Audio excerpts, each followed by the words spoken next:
हाय दोस्तों, fundamental investing channel में आपको स्वागत है। आज हम चौथा दिन में हैं। स्टॉक मार्केट में एक शेयर कंपनी जो है प्रॉफिट बनता है तो हम स्टॉक मार्केट में उसका शेयर कैसा लेंगे। तो शेयर लेने से पहले स्टॉक मार्केट का कुछ वैल्यूएशन रहता है। उस valuation P, price earning ratio और ईपीएस, अर्निंग पर शेयर, इसका बारे में हम ब्रीफली जानेंगे। ये पीई वैल्यूएशन और ईपीएस वैल्यूएशन क्या करता है और इसको हम कैसा देख के स्टॉक को खरीद सकते हैं। ठीक है, हम फर्स्ट 3 दिन हमने क्या क्या देखा। बिजनेस मॉडल, यानी कि कंपनी प्रॉफिट करता है कि नहीं। देन कंपनी एनालिसिस, कंपनी का एनालिसिस।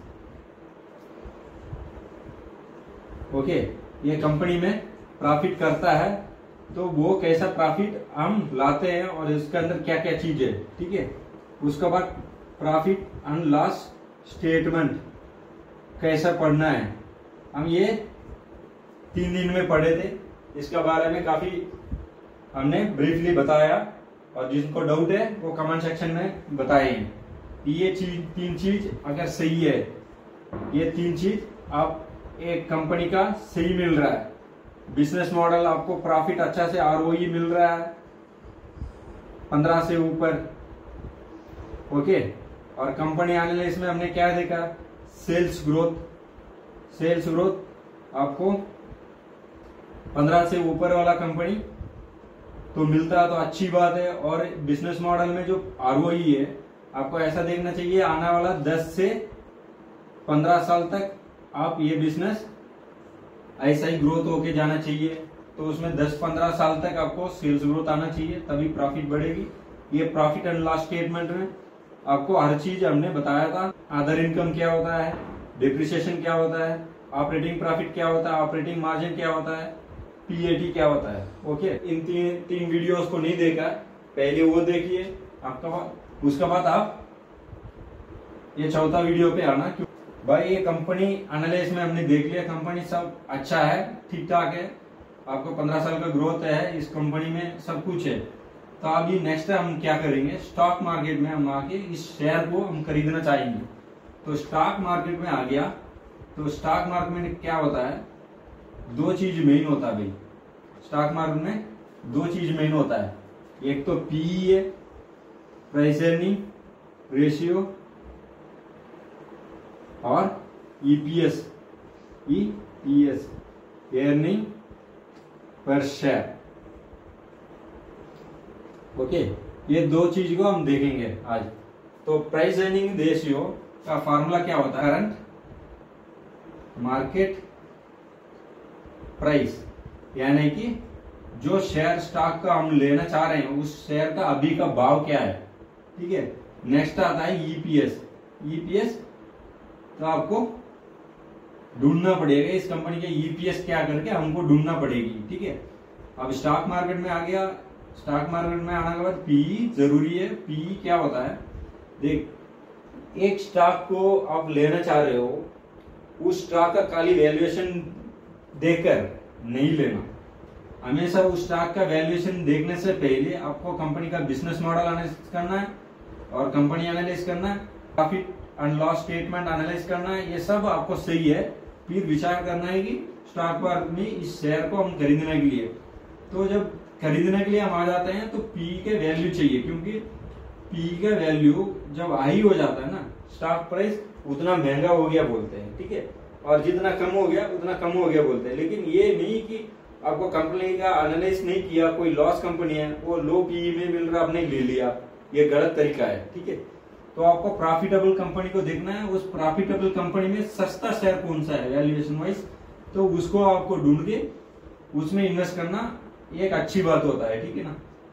अभी हम पी पता करना तो करंट मार्केट प्राइस तो अपना को मिल जाता है, जितना प्राइस में मार्केट चल रहा है वही करंट मार्केट प्राइस है, लेकिन ईपीएस अपना को नहीं है।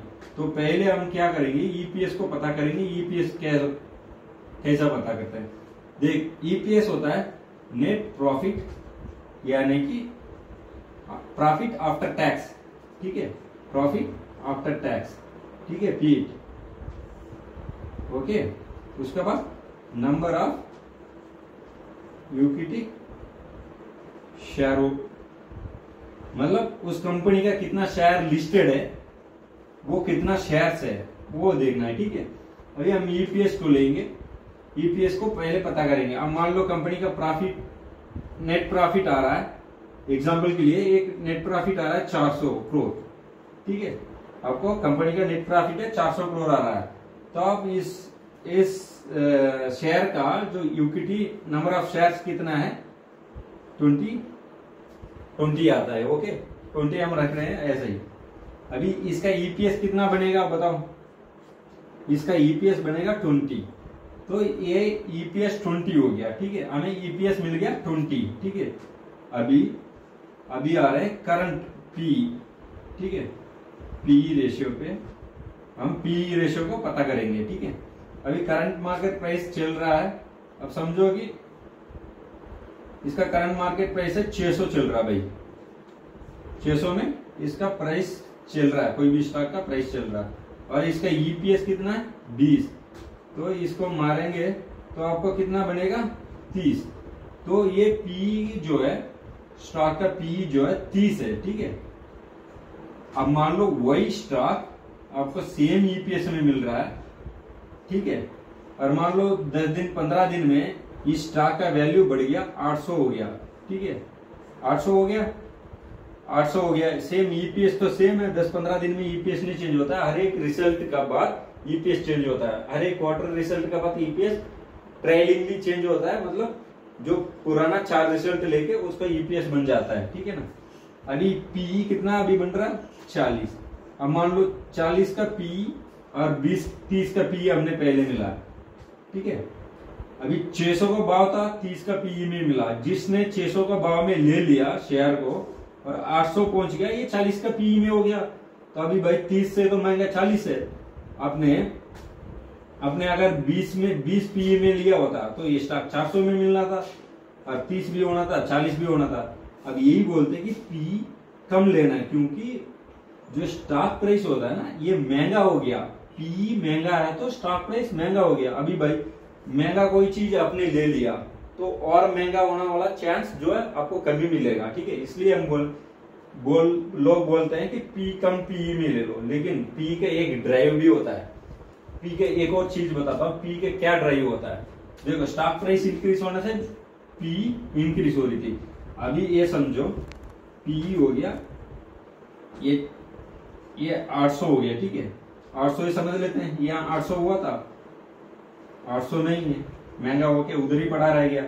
अभी हमने ले रहे हैं ईपीएस, अगले साल का कंपनी का रिजल्ट आ गया 600, हमने 400 के लिया ना, अभी अगले क्वार्टर में नेट प्रॉफिट आ गया आपको 600 का। ये 20 जो है नंबर ऑफ इक्विटी शेयर्स, ये नंबर ऑफ इक्विटी शेयर्स जो है आपको इतना जल्दी नहीं बढ़ता है। क्यों नहीं बढ़ता है ये मैं बताता हूँ। ये इस कंपनी कॉर्पोरेट एक्शन करता है तब जाके इसका नंबर ऑफ शेयर्स बढ़ता है। कंपनी सोचता है कि बोला भाई अपना जो शेयर्स है हम और एक्स्ट्रा इशू करेंगे, तो इशू करता है तो यहाँ बढ़ जाता है, ठीक है। अभी ईपीएस का रेंज कितना हो गया, अब ईपीएस प्रॉफिट बढ़ने के बाद कितना हो गया, ईपीएस 30 हो गया। अब भाई ईपीएस 30 हो गया तो यहाँ पे 30 का ईपीएस है, समझो 26 समथिंग पी आ गया। अब बोला आप समझो यहाँ का 800 का स्टॉक है, ये 600 का स्टॉक 800 में पहुंचा, 30 का पी 40 में पहुंच गया। और 40 में पहुंचने का कंपनी का रिजल्ट अच्छा आया है, 600 का आया है। ये 600 आने का वजह से, ठीक है, ये 600 का आने का वजह से ये पी ईपीएस हो गया 30। तो हमने स्टॉक करंट स्टॉक प्राइस भाई ईपीएस का कैलकुलेशन किया, आपको पी कितना मिल गया 26। ये है मेन ड्राइव। ये मेन ड्राइव होता है जो ईपीएस का ग्रोथ। ईपीएस कितना बढ़ता है, ईपीएस ग्रोथ चाहिए। ईपीएस जितना बढ़ता है इतना पी का डाउन होगा। अब जितना डाउन होगा भाई आपको चांस है, अब मान लो स्टॉक तो 800 में ही है लेकिन पी कितना में आ गया 26 में आ गया, पी 26 में आ गया तो और आप खरीद सकते हो। देखो 600 का पी था, ये 30 का पी में था, अभी 800 का स्टॉक प्राइस हो गया लेकिन फिर भी 26 में रहा, ये 26 पे आ गया। तो इसका मतलब ईपीएस जो है पीई को डाउन करता है। जिस कंपनी में ईपीएस ग्रोथ है उस कंपनी का पीई हमेशा आपको कम होता जाएगा। आप जितना खरीद के, और लोग क्या करेंगे, कम पीए का लेंगे और ईपीएस ग्रोथ होगा। जितना भी महंगा होता रहेगा तो उतना ईपीएस कम भी होता रहेगा, क्योंकि स्टॉक प्राइस जितना भी महंगा होता रहो आपका ईपीएस जो है पीई का वैल्यू कम कर देता है। ये आज के सेक्शन में आपको क्लियर समझाया हूँ। जिनको डाउट है कमेंट सेक्शन में कमेंट करना प्लीज। दोस्तों ये बहुत मेहनत से हमने वीडियो बना रहे हैं, प्लीज एनकरेज करो, लाइक करो, शेयर करो और सब्सक्राइब करो। आपके लिए मैं हमेशा कमेंट सेक्शन में देखता रहूंगा। जिनका डाउट है कमेंट सेक्शन में कमेंट कर लेना please. Thank you for watching.